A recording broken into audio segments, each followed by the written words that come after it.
when my daughter shouted, "You will either serve my husband or get out of my house." I did not respond in anger. Instead, I smiled, took my suitcase, and left, leaving behind the house I had paid for with my life. She was waiting for me to break down as usual, but this time, everything was different.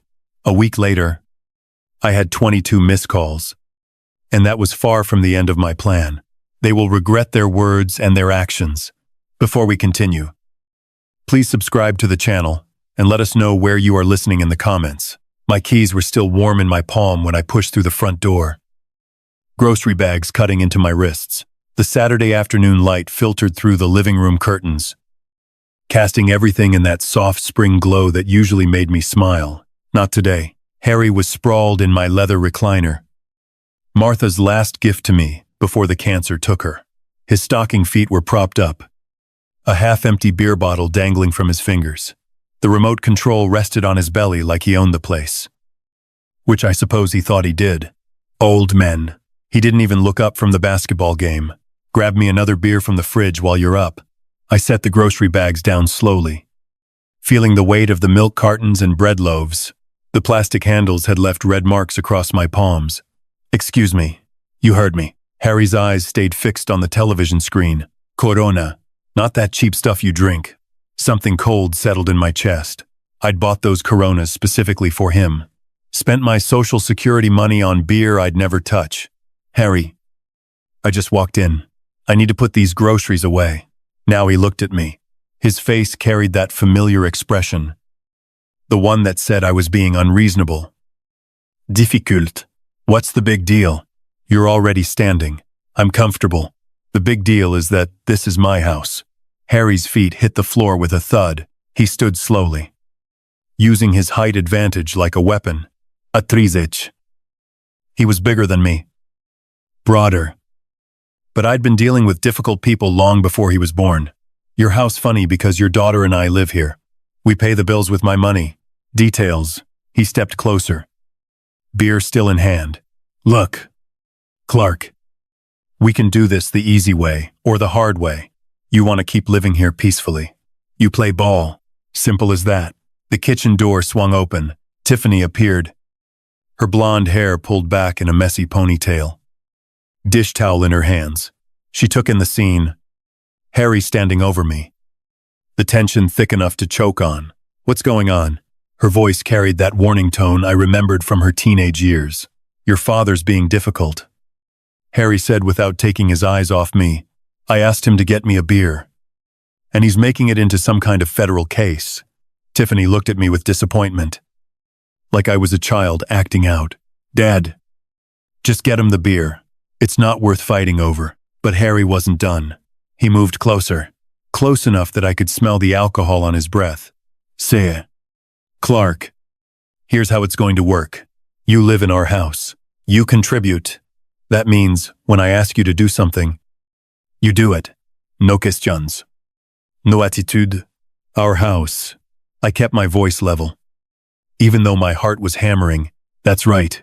Tiffany stepped beside her husband, presenting a united front. "Dad, you need to decide right now. Either you help Harry and do what he asks, or you can pack your things and leave." The words hung in the air like smoke. I looked at my daughter, searching for any hint of the little girl who used to climb into my lap during thunderstorms. She stared back with Harry's same entitled expression. "All right," I said quietly. Harry smirked, thinking he'd won. "Good. Now, about that beer. I'll pack." The smirk died on his face. Tiffany's mouth fell open slightly like she'd expected me to crumble, to apologize, and shuffle to the kitchen like a beaten dog. I turned toward the hallway, leaving the grocery bags where they sat. Behind me, I heard Harry's sharp intake of breath. Tiffany's whispered, "Dad, wait." But I was already walking toward my bedroom, my footsteps steady on the hardwood floor. Martha and I had refinished together 20 years ago. The suitcase came down from the closet shelf with a soft thump. I'd bought it for our honeymoon to Yellowstone, back when Martha was still alive, and the future stretched ahead like an open road. Now it gaped empty on the bed. waiting to swallow what remained of my life in this house. I packed methodically. Underwear, socks, 3 changes of clothes, not everything, just enough. From the living room came the low murmur of urgent whispers, Harry's voice rising occasionally above Tiffany's softer tones. They were figuring out what to do, how to handle the old man's unexpected rebellion. My hands moved without conscious thought, folding shirts and rolling ties. The photo of Martha went into the side pocket, wrapped in tissue paper, my medications, reading glasses, the small leather journal where I tracked expenses. When I wheeled the suitcase down the hallway, they stopped talking. Harry had returned to his chair, but his posture was different now. Alert, watchful. Tiffany stood by the kitchen doorway, arms crossed, trying to look stern, but failing to hide her uncertainty. Neither of them said goodbye. The car started on the first try, my old Buick, reliable as always. I backed out of the driveway without looking at the house, without seeing if they were watching from the window. The 3-0-minute drive to Pine Lodge gave me time to think. The memories came in waves as I drove through downtown Kalispell. Tiffany's college tuition, Sisher, 000 a year for that fancy private school she had insisted on. I'd worked overtime at the bank for 4 straight years, taking on extra clients, staying late to review loan applications. My hands cramped, just remembering all those forms. Her wedding had cost $25. Ling ling ling. Harry's family couldn't afford their half, so I'd covered it quietly, not wanting to embarrass anyone. The reception hall, the flowers, her dress. Everything had to be perfect for my little girl's special day. Then came the house. Basher, 000 from my retirement savings for their down payment, because young couples needed help getting started. That's what fathers did. I told myself, that's what Martha would have wanted. The monthly payments followed like clockwork. $200 for their mortgage, $300 for utilities, $500 for groceries when money got tight. My Social Security check disappeared into their lives piece by piece. And I'd convinced myself it was love. Pine Lodge Motel sat on the outskirts of town. A low building with faded paint and a neon sign that flickered intermittently. The room was small but clean. A chair, a tiny table by the window. I set my suitcase on the luggage rack and sat heavily on the mattress edge. The silence was different here. Not the comfortable quiet of my own home, but the hollow emptiness of a temporary space. I pulled out my phone and scrolled through the contacts. Bank numbers, insurance companies, credit card services. Numbers I knew by heart from 30 years in finance. Tomorrow was Sunday, but some things could still be done. Some calls could still be made. I opened my laptop on the small table and logged into my online banking. Account balances glowed on the screen. Checking, savings, retirement accounts. Numbers that represented a lifetime of careful planning, of denying myself small luxuries so I could take care of my family. The cursor blinked in the search bar, waiting for me to decide what came next. Sunday morning arrived gray and overcast, fitting my mood perfectly. I spread my paperwork across the motel table like a general planning a campaign. Bank statements, insurance policies, legal documents. Everything organized. Everything within reach. The first call went to First National Bank. Sunday banking was limited, but automated systems never slept. Good morning, Mr. Miller, the representative said after I navigated through the phone tree. How can I help you today? I need to cancel the automatic mortgage payment for 847 Pine Street. The account ending in 4,729. A pause. Computer keys clicking. Sir. I show that payment has been active for 5 years.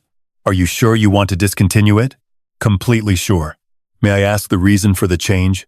The homeowners no longer qualify for my financial assistance. More clicking. Very well. Mr. Miller, the automatic payment will be canceled effective immediately. You should receive written confirmation within 3 business days. The second call was easier. Geico had been insuring both their cars on my policy for 3 years. Harry's Silverado, Tiffany's Honda, $280 every month for vehicles I never drove. Coverage for accidents I'd never cause. I need to remove 2 vehicles from my policy. I told the agent, my daughter and son-in-law will need to establish their own coverage. When would you like this change to take effect? Today.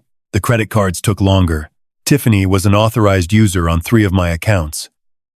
Visa, MasterCard, and the store card from Costco. $500 monthly I'd been paying on balances I'd never created. Purchases I'd never made. Mr. Miller.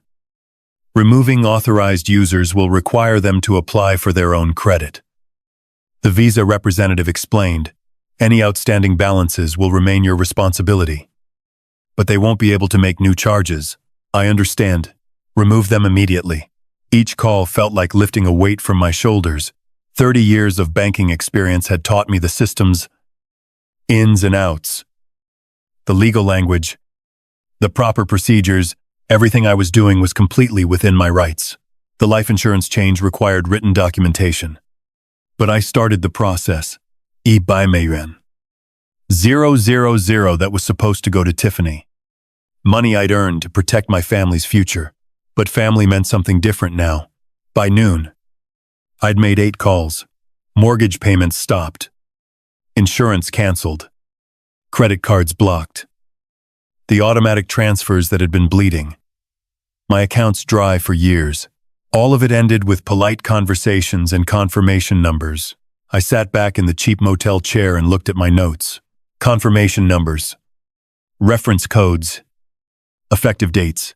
The paper trail of financial independence. My phone sat silent on the table. No missed calls. No urgent message. They didn't know yet. Probably wouldn't know until the first payment bounced. The first bill arrived with their names on it instead of mine. But they would know soon enough. I closed my laptop and walked to the window.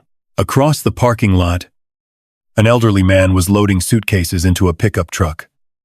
His wife directing the operation with gentle efficiency, probably heading home from visiting grandchildren, or maybe starting a long postponed vacation. I envied their easy partnership. The way they moved around each other with practiced familiarity. Martha and I had been like that once. My phone buzzed against the table. Unknown number. He let it ring. The week passed quietly for me. But apparently not for them. I'd settled into a routine at Pine Lodge. Coffee from the lobby. Breakfast at the diner down the street. Long walks around Kalispell's quiet neighborhoods. My phone accumulated missed calls like a collection I had no interest in starting. By Wednesday, there were 12 messages. By Friday, Arshar, I listened to them in chronological order, watching the progression from confusion to anger to desperation. The first few were almost casual. Tiffany asking if there was some kind of banking error with the mortgage payment, Harry leaving brief. Annoyed messages about the car insurance lapsing.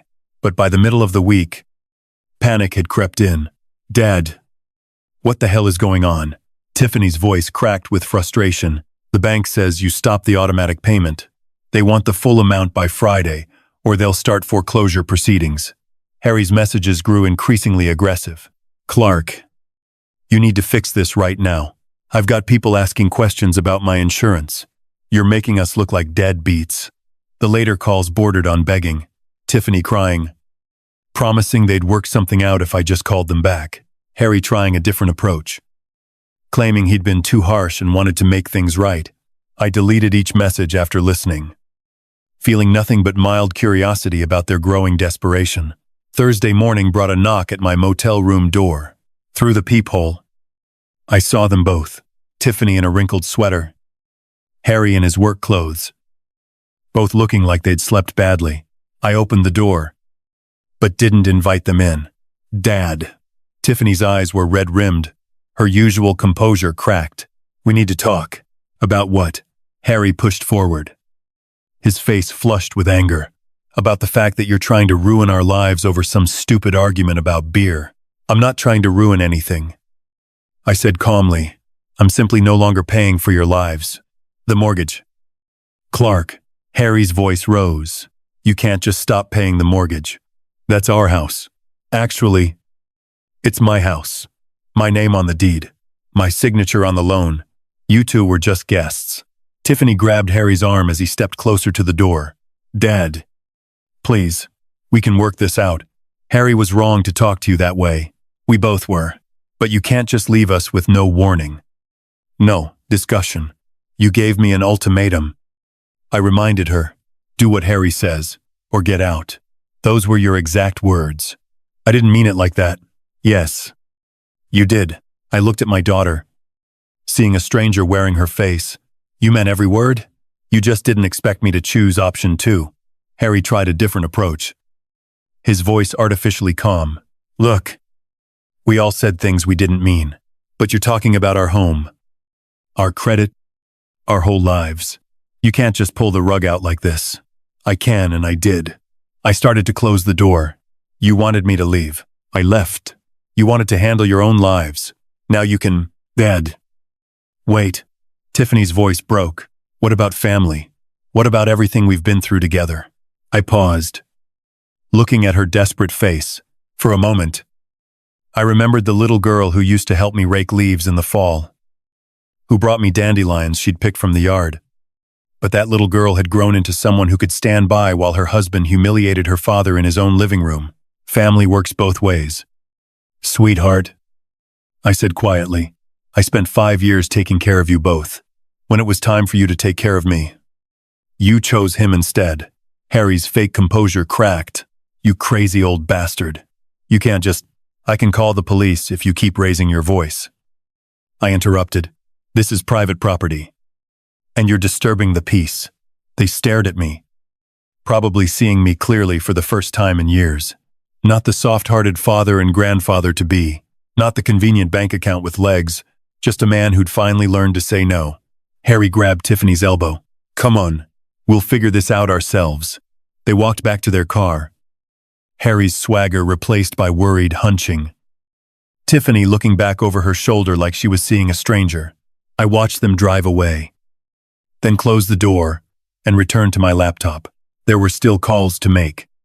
Still accounts to close. The work of dismantling a relationship was far from finished. I needed coffee and a chance to think clearly. The diner on Main Street had always been my refuge when Martha was alive. She'd meet me there after her doctor appointments. And we'd split a piece of apple pie while discussing nothing important. Tuesday morning found me walking the familiar 3 blocks. My breath visible in the crisp mountain air. The routine felt grounding after yesterday's confrontation. I'd organized my paperwork again this morning, reviewing bank statements and confirmation numbers like a general studying battle plans. The diner's bell chimed as I entered. Coffee steam and bacon grease created that comfortable fog of normalcy I craved. I'd barely settled into my usual corner booth when a familiar voice called out, Clark Miller. Well, I'll be damned. Bob Harrison rose from a table near the window, newspaper folded under his arm. We'd worked together at First National for 15 years before his transfer to the main branch. Bob had handled commercial loans while I managed personal accounts. But we'd shared enough coffee breaks to consider ourselves friends. Bob, I stood to shake his hand. Good to see you. Mind if I join you? Haven't seen you since Martha's service.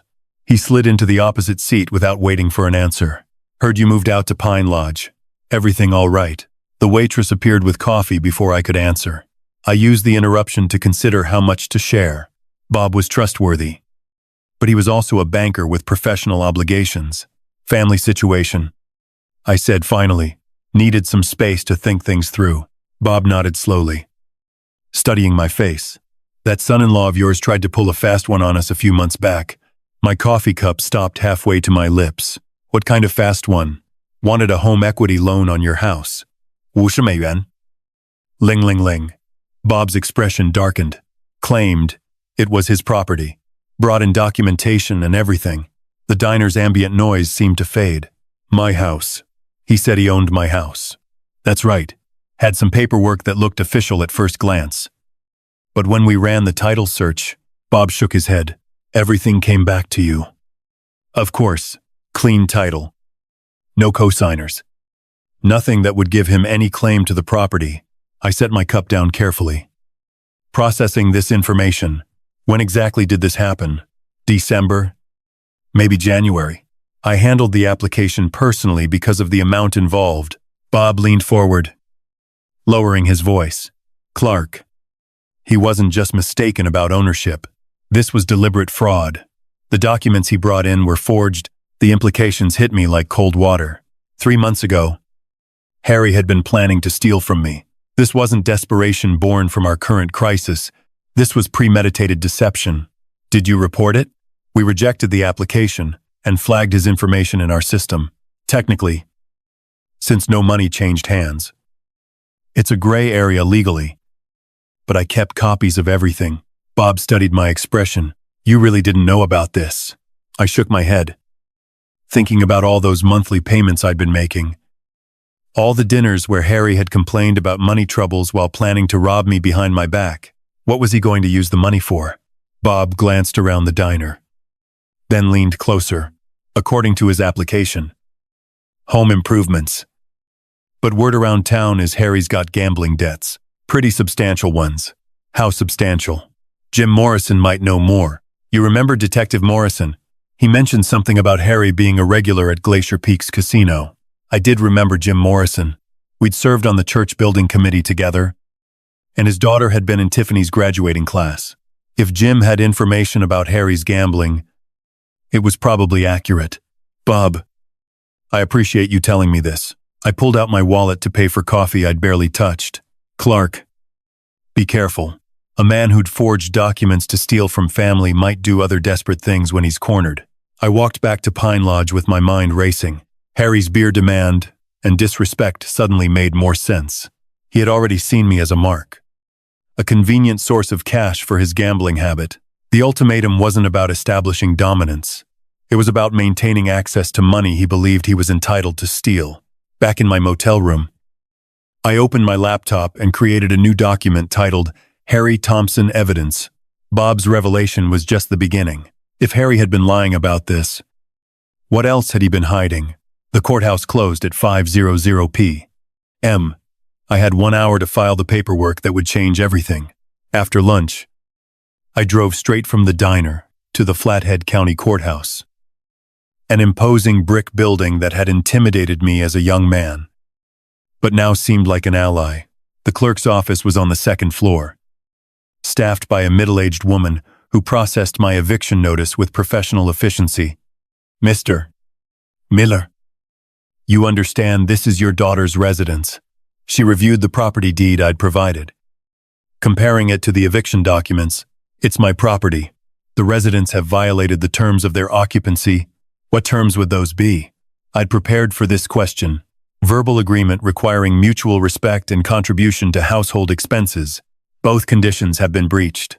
She stamped the papers with practiced authority. 30-day notice period begins today.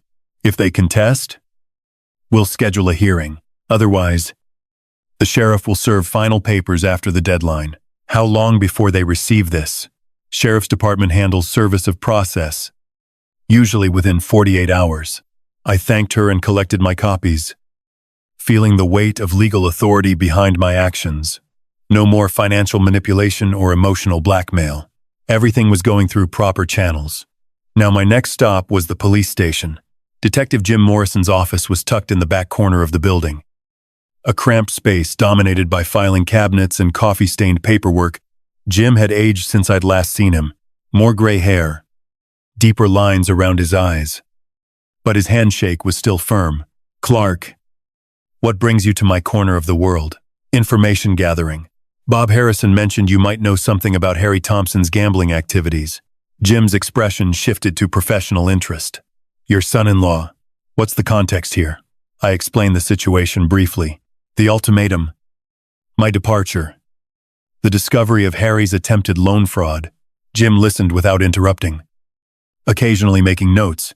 Harry's definitely known at Glacier Peaks. Jim said when I finished. Regular player. Usually at the poker tables. Staff mentioned he's been more frequent lately, playing higher stakes. Any idea how much he owes? Different creditors. Different amounts. We've had calls about collection issues. Nothing criminal yet, but heading that direction. I'd estimate 18 to 20. Zero total. The numbers staggered me. Harry had been living in my house, eating my food, demanding my respect while secretly burning through enough money to buy a decent car. Who are these creditors? Mix of legitimate lenders and less savory characters. The legitimate ones are getting impatient. The others? Jim shrugged. Let's just say they don't usually involve law enforcement in their collection methods. What's the timeline looking like? He's been stalling for about 6 weeks. Most creditors will give someone 3 months before escalating. Harry's running out of road. I left the police station with a clearer picture of my son-in-law's situation. The gambling explained his desperation, his attempt to fraudulently mortgage my house, and his increasing aggression toward me. I wasn't just a convenient funding source. I was his only hope of avoiding serious consequences. That evening, I sat in my motel room reviewing the day's progress. Legal eviction notice filed and ready for service. Confirmation of Harry's gambling debts and fraudulent activities. A growing network of professional allies who understood the real situation. I opened my laptop and updated my evidence file, adding Jim Morrison's information to Bob Harrison's revelations. Pattern recognition had been a crucial skill in banking, and the patterns here were becoming crystal clear. Harry wasn't just disrespectful or entitled. He was desperate, dishonest, and dangerous. The more pressure he felt, the more reckless he would become. I needed to be ready for whatever came next. Tomorrow, I would start making strategic phone calls to Harry's creditors, not to pay his debts. Those consequences were his to face, but to ensure they knew his true financial situation, including the fact that he had no legal claim to my property. The truth was always the best weapon. Word travels fast in a town like Kalispell. By Friday, I realized it was time to control the narrative. My first encounter happened at the post office where Mrs. Henderson from the church mailing committee cornered me near the stamp machine. She was one of those women who collected information like others collected recipes, always ready to share what she'd learned. Clark, dear, I've been hearing troubling things about family troubles. Is everything all right? I considered my response carefully. Mrs. Henderson would repeat whatever I said to at least a dozen people by Sunday service. Tiffany and Harry asked me to move out, so I did. Sometimes adult children need to handle their own responsibilities. Her eyebrows rose. They asked you to leave your own house. It seemed like the best solution for everyone involved, but didn't you pay for their wedding and help them with the down payment? She leaned closer, lowering her voice conspiratorially. I always wondered how they afforded that house on Harry's salary. I nodded but didn't elaborate. The facts would speak for themselves. My next stop was Miller's Hardware, where I'd worked part-time after retiring from the bank. Tom Kowalski, the owner, looked up from his inventory sheets with genuine concern. Clark, heard you're staying out at Pine Lodge. What's going on? 3 other employees gathered around as I explained the situation. Their reactions were immediate and unanimous. Shocked that Harry had treated me so disrespectfully. Anger that I'd been supporting them financially for years without recognition. You paid for their college tuition. Dave, the assistant manager, shook his head in disbelief. Harry told everyone his family was well off, said they were helping you with mortgage payments. Harry said a lot of things that weren't true. I replied calmly. Tom's expression darkened. That explains why he always seemed to have money but never worked overtime. We offered him extra shifts plenty of times, but he always had other commitments. Those commitments were probably at the casino, muttered Sarah from the paint counter. By the time I left the hardware store, I knew the real story would be all over town within hours. Kalispell's small-town network was more efficient than any advertising campaign. My third stop was St. Mark's Lutheran Church, where Pastor Williams was preparing for the weekend services. He invited me into his office, offering coffee and a chair that had comforted many troubled parishioners over the years. Clark, several people have mentioned they're concerned about you. Can you help me understand what's happening? I appreciated Pastor Williams' direct approach. He wasn't fishing for gossip. He was trying to help a member of his congregation. Pastor, I've been financially supporting my daughter and son-in-law for 5 years. Last weekend, they made it clear that my presence in the house was conditional on my following Harry's orders. I chose to leave rather than accept that arrangement. That must have been incredibly painful. It was clarifying. I said honestly, I love my daughter. But I won't be treated like a servant in my own home. Pastor Williams nodded thoughtfully.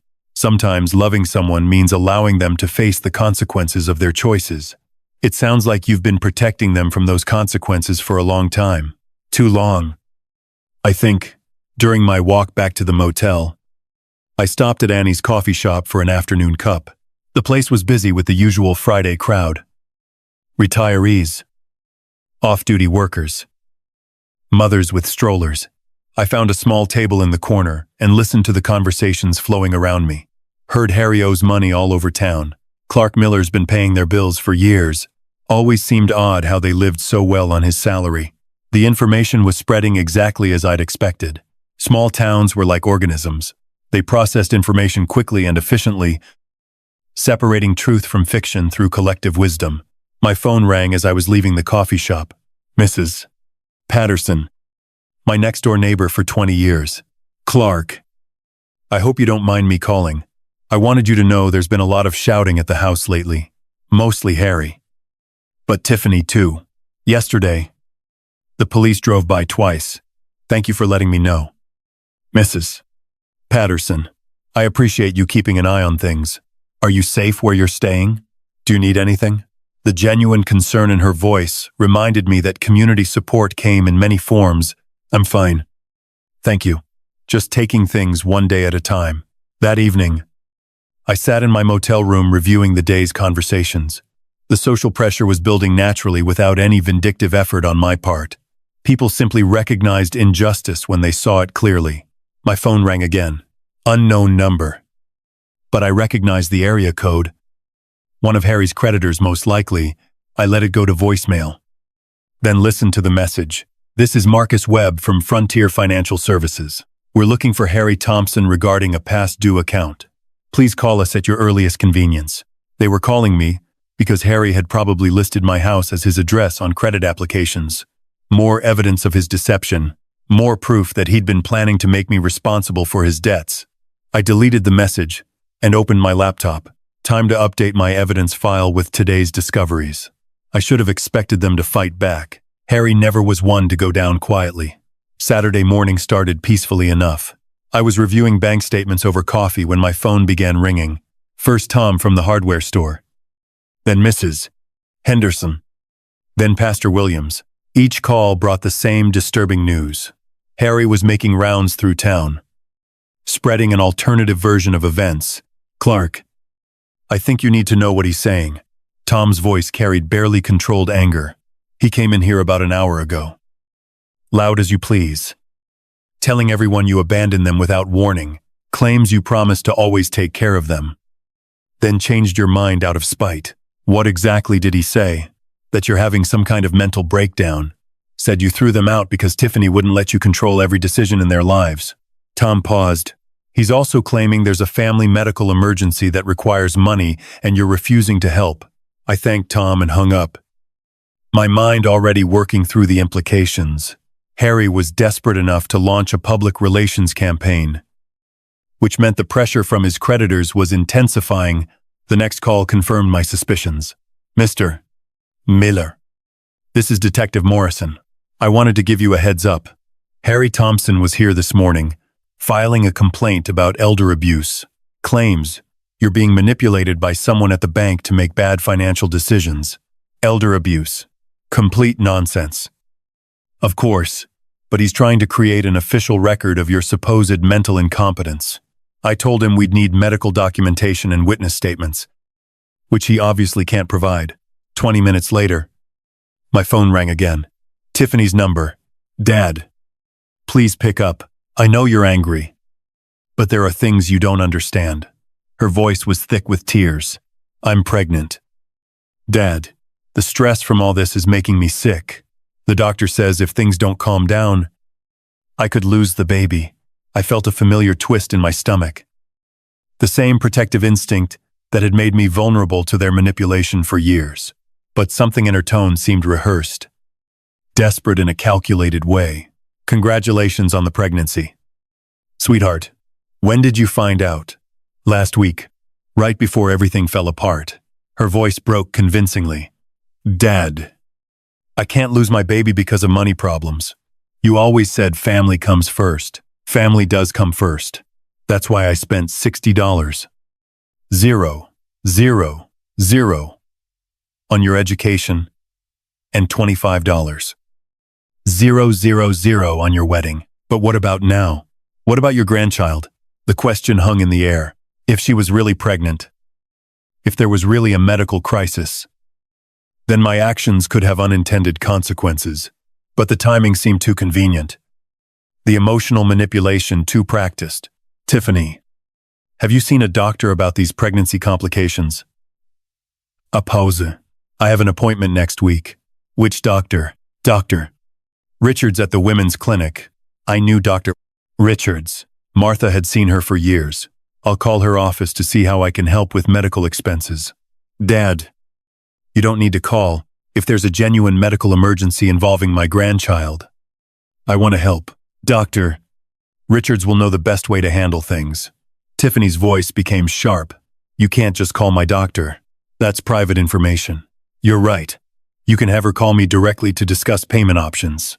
The call ended abruptly. An hour later, I was walking downtown when I encountered Harry outside the First National Bank. He was talking loudly to anyone who would listen. His voice carrying that aggressive edge I'd learned to recognize. He's lost his mind. Harry was saying to a small crowd of customers, senile old man thinks everyone's trying to steal from him. Kicked his own pregnant daughter out of the house over nothing. I approached calmly, and the crowd noticed me before Harry did. Faces turned in my direction, expressions shifting as they recognized the subject of Harry's rant. Harry spun around, his face flushing red. There he is. The man who abandoned his own family. Hello. Harry. I kept my voice level. How's the gambling debt situation working out? The accusation hit him like a physical blow. Several people in the crowd murmured among themselves. Pieces of a puzzle clicking into place. You're crazy. Harry sputtered. I don't know what you're talking about. Shibameyen. Ling ling ling. According to Detective Morrison, Glacier Peaks Casino. Mostly poker tables. I looked at the gathering crowd. Amazing how much money someone can lose when they're not paying their own living expenses. Harry's face went from red to purple. He stepped closer, using his height advantage like a weapon. You senile old bastard. You can't just... I can document every dollar I've spent supporting you for 5 years. I interrupted. Can you document where your paychecks went? The crowd was listening intently now. Processing this new information, Harry realized he'd lost control of the narrative. Come on, he growled, pushing through the crowd. This isn't over. Clark, I watched him storm away. Noting how several people pulled out their phones, the real story would be all over social media within the hour. Back at the motel, I opened my laptop and began documenting the day's events. Harry's counterattack was failing because it was built on lies that couldn't withstand scrutiny. The community knew my character too well to believe his accusations of mental incompetence or vindictive abandonment. But the pregnancy claim worried me. If Tiffany was really pregnant, the situation became more complicated. I needed verification before making my next move. I picked up my phone and dialed Dr. Fain. Richard's office. If there was a real medical emergency, I would help.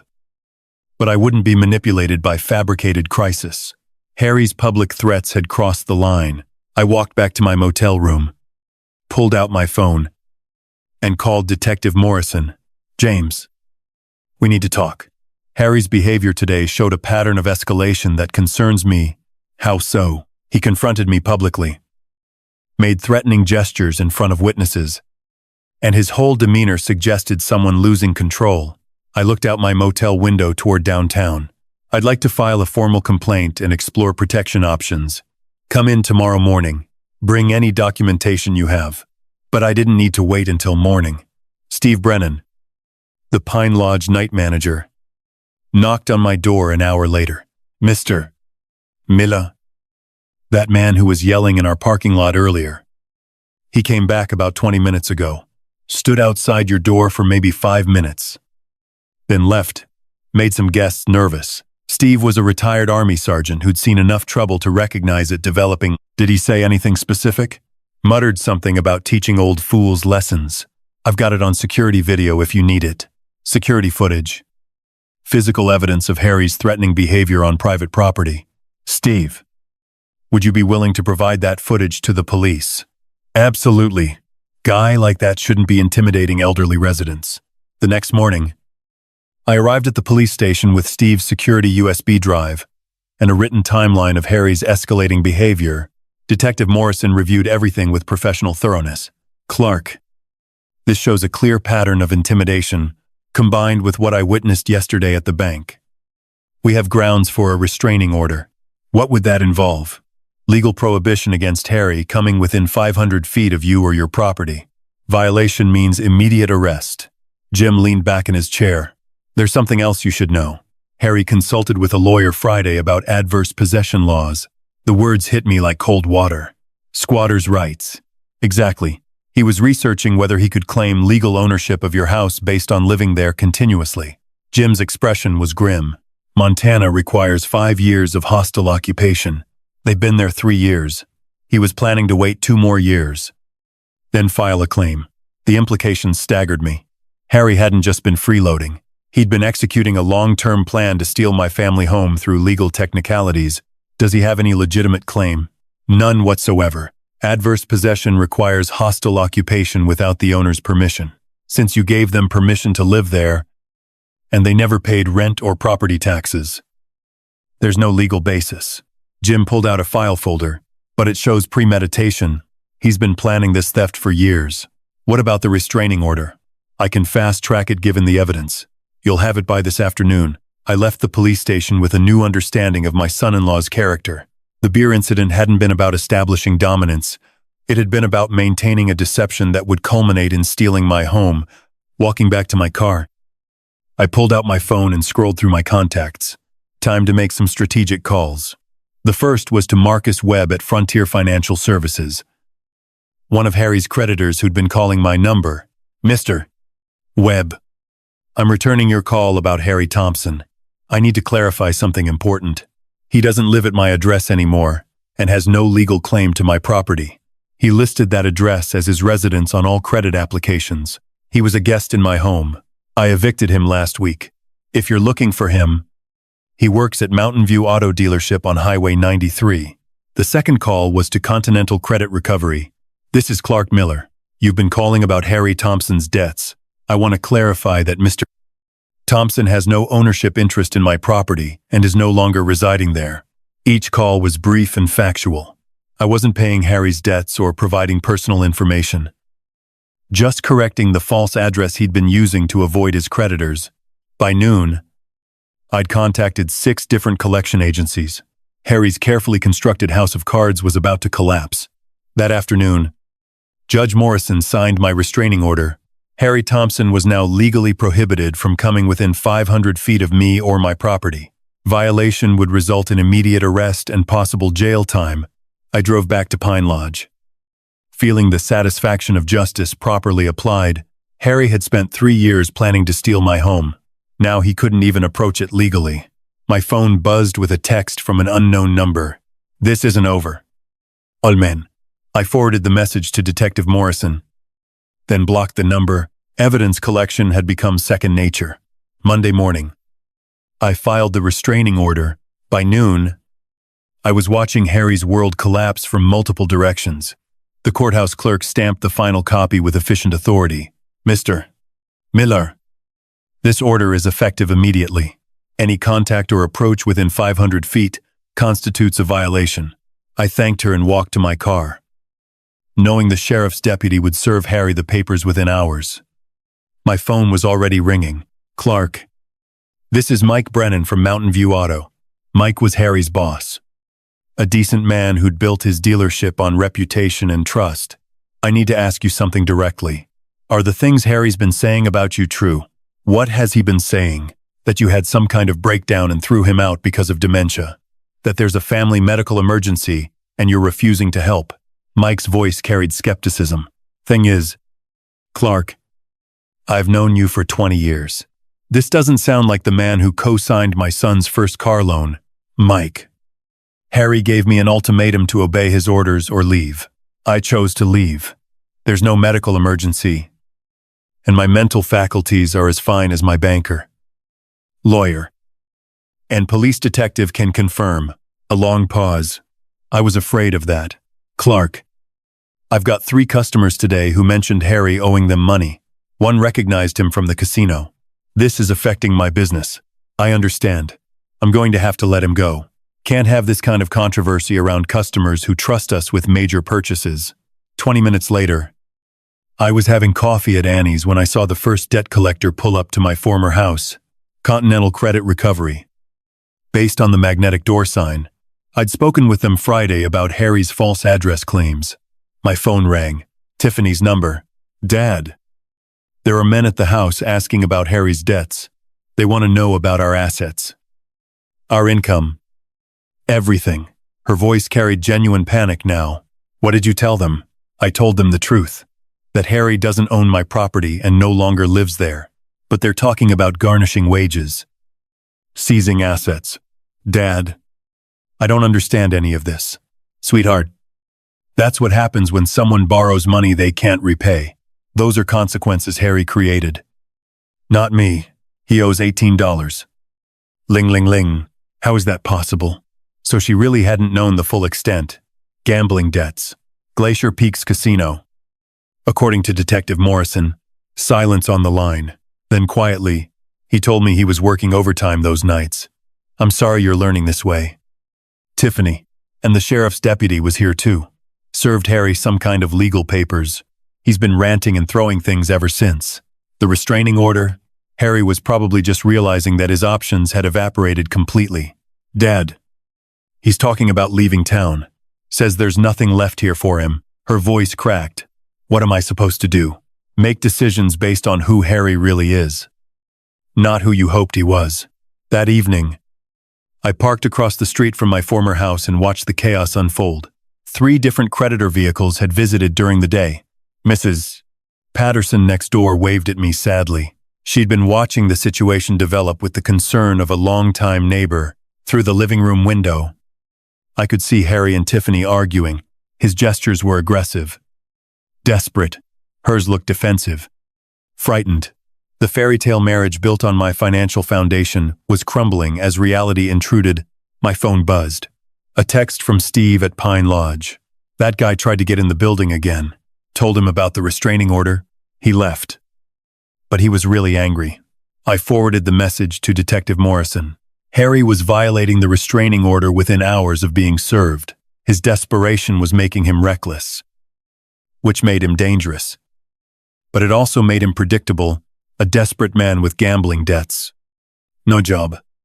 And legal troubles had limited options. He could face his responsibilities like an adult. Or he could run.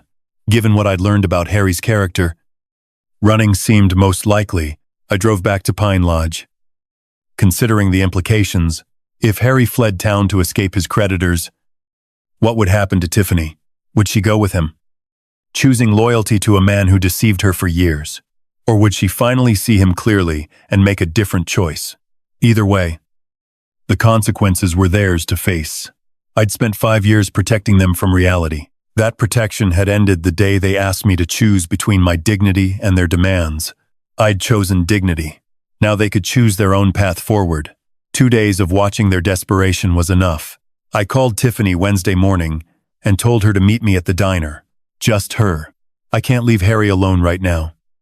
Dad, he's really struggling with everything that's happening. Then we have nothing to discuss. The restraining order means I can't be around him anyway. A long pause. Where do you want to meet? Main Street Diner. 2 o'clock. Back corner booth, where we can talk privately. I arrived early and chose the booth facing away from the street. I wanted this conversation to focus on words, not worried glances at passing cars. When Tiffany arrived, she looked older than her 28 years, stress lines around her eyes, nervous fidgeting with her purse strap. She slid into the opposite seat and immediately started talking. Dad, I know you're angry, but Harry's lost his job. And these debt collectors won't leave us alone. The phone rings constantly. People are showing up at the door demanding money we don't have. I waited until she finished, then spoke calmly. I'm offering you one chance to end this with some dignity. Tiffany, what do you mean? Public acknowledgement of the truth, full disclosure of how much I've supported you both, and an honest explanation of why I left. Her face flushed. You want me to humiliate myself in front of the whole town. I want you to tell the truth. There's a difference. What kind of acknowledgement? I'd spent 2 days thinking through exactly what justice required. Church announcement Sunday during testimony time. Letter to the editor of the Tribune. Facebook post visible to all our mutual connections. Full details about college tuition. Wedding costs. Mortgage payments. And the ultimatum that caused me to leave. Dad. People will think you had a father who loved you enough to sacrifice his retirement security for your happiness and that you took it for granted until it was gone. Tiffany stared at her untouched coffee. What about Harry? Harry is no longer part of any equation involving me. The restraining order is permanent. If you choose to stay married to him, that's your decision. But it means choosing him over any relationship with me. You're asking me to choose between my husband and my father. I'm asking you to choose between a man who threatened me and a man who raised you. The fact that you see those as equivalent choices tells me everything about how far we've drifted apart. She was quiet for a long moment, processing the implications. What about the house? It's been in our family for generations. It's going to the Montana Veterans Housing Initiative. 3 families of veterans will live there. People who understand what service and sacrifice actually mean. The words hit her like a physical blow. The will already changed. Witnessed. Signed. And filed with my attorney. I kept my voice gentle but firm. Even if you do everything I've asked perfectly, the house won't come back to you. That decision is final. Why? Because I need to know that any reconciliation between us is based on love, not inheritance expectations. For 5 years, you treated me like a convenient funding source. I want to see if there's anything left between us beyond financial dependency. Tiffany's eyes filled with tears, real ones this time. Not the calculated manipulation I'd grown accustomed to. I'm sorry. Dad, I really am. I never meant for things to go this far. Sorry isn't enough anymore. Sweetheart, the whole town watched you and Harry treat me like a servant in my own home. They watched you choose his demands over my dignity. Words are just words now. I need to see actions. What if I can't do it? What if I can't stand up in front of everyone and admit how wrong we were? Then you'll live with the consequences of that choice. Harry will probably leave town to escape his creditors. Men like him always run when things get difficult. You can go with him and start over somewhere else. Or you can stay here and try to rebuild your life with honesty. And if I do what you're asking, then maybe, over time, we can build a real relationship. Not based on money or guilt or obligation, but on mutual respect between 2 adults. Tiffany wiped her eyes with a napkin.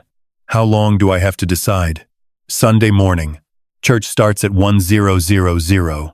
If you're not there to tell the truth, I'll know you've made your choice. She stood slowly, looking older and more fragile than when she'd arrived. Dad, do you think you could ever forgive me? I looked at my daughter, really looked at her, and saw glimpses of the little girl who used to braid dandelions into crowns and demand bedtime stories about brave princesses. Forgiveness and trust are different things. Tiffany, I forgave you the day I decided to leave rather than fight. But trust has to be earned back. One honest action at a time. She nodded and walked toward the door, shoulders bent under the weight of a decision that would determine the rest of her life. I remained in the booth, watching her drive away. Sunday was 4 days away. By then, I would know whether my daughter had the courage to choose truth over comfort, responsibility over loyalty to someone who had never deserved it. Sunday morning arrived clear and cold. I walked into St. Well, Mark's wondering if Tiffany would find the courage to tell the truth. The sanctuary was fuller than usual. Word had gotten around about some kind of family announcement. I took my regular pew 3 rows from the front and waited. Pastor Williams began the service with familiar hymns and readings. But I could feel the congregation's anticipative energy. When testimony time came, Tiffany stood from the back row. She looked small walking down the center aisle, but her steps were steady. At the podium, she gripped the edges and looked out at faces she'd known her entire life. "I need to tell you all something important about my father." Her voice carried clearly through the silent sanctuary. "For the past 5 years, Clark Miller has been supporting my husband and me financially. He paid $160,000 for my college education when I could have gone to a state school. He paid $25,000 for my wedding. When Harry's family couldn't afford their share, murmurs rippled through the congregation. These were specific numbers, documented sacrifices that painted a clear picture. He gave us his family home, the house his parents left him, where he'd lived with my mother for 20 years. When we couldn't make mortgage payments, he paid them. When we needed groceries, utilities, car insurance, he paid for everything while living on Social Security." Her voice strengthened as she continued. 3 weeks ago, when my father wouldn't follow my husband's orders like a servant, we gave him an ultimatum: obey Harry or leave his own house. Dad chose to leave rather than surrender his dignity. The sanctuary was completely silent now. Even the children seemed to sense the gravity of her words. I stood by and watched my husband disrespect the man who sacrificed his retirement security for our comfort. I chose loyalty to someone who threatened my father over loyalty to the man who raised me with love and patience. Tears flowed freely now, but her voice remained clear. "I'm standing here because my father offered me one last chance to choose truth over pride. I was wrong. Harry was wrong. My father deserved gratitude and respect. And instead we gave him ultimatums and demands." She looked directly at me. "Dad, I'm sorry isn't enough for what we put you through, but I'm hoping it's a start." The congregation erupted in supportive murmurs as Tiffany returned to her seat. Pastor Williams approached the podium with tears in his own eyes. "Sometimes the hardest courage is admitting our mistakes publicly. Tiffany has shown that courage today, and her father has shown us what dignity looks like under pressure."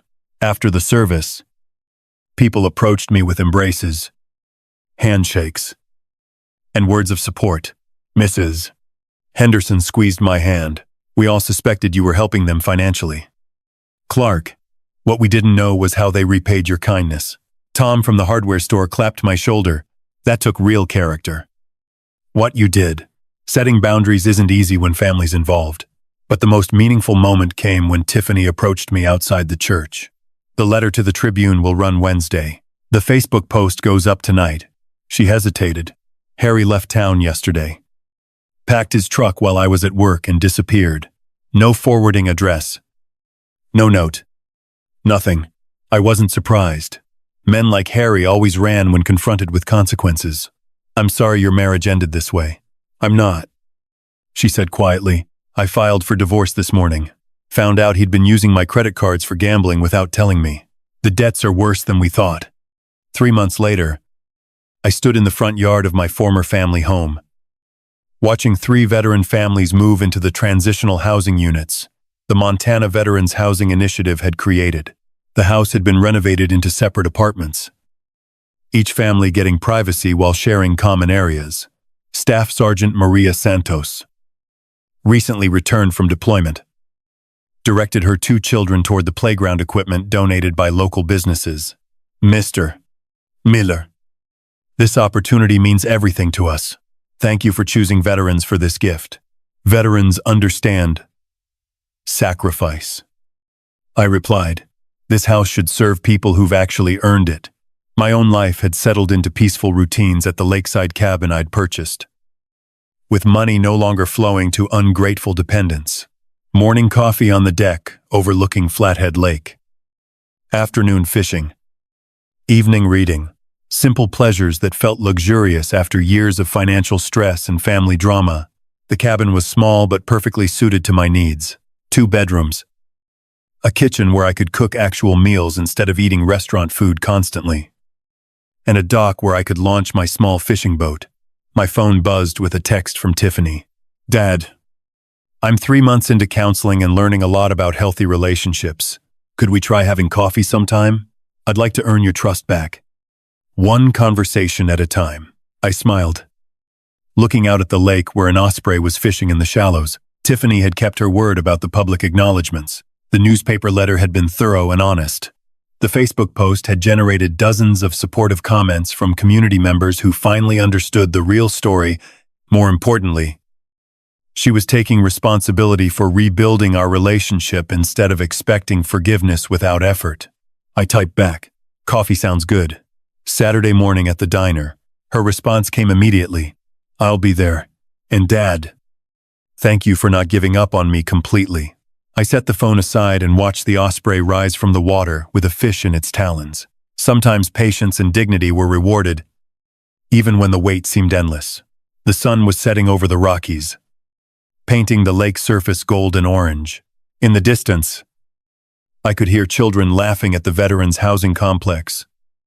Families building new lives in the home where I'd learned the difference between generosity and enabling, justice served, dignity preserved. And maybe, just maybe, a daughter ready to earn back her father's trust through honest effort rather than emotional manipulation. It had been worth the wait. If you like this story, please like this video, subscribe to the channel, and share your impressions of this story in the comments. To listen to the next story, click on the box on the left. Thank you for watching.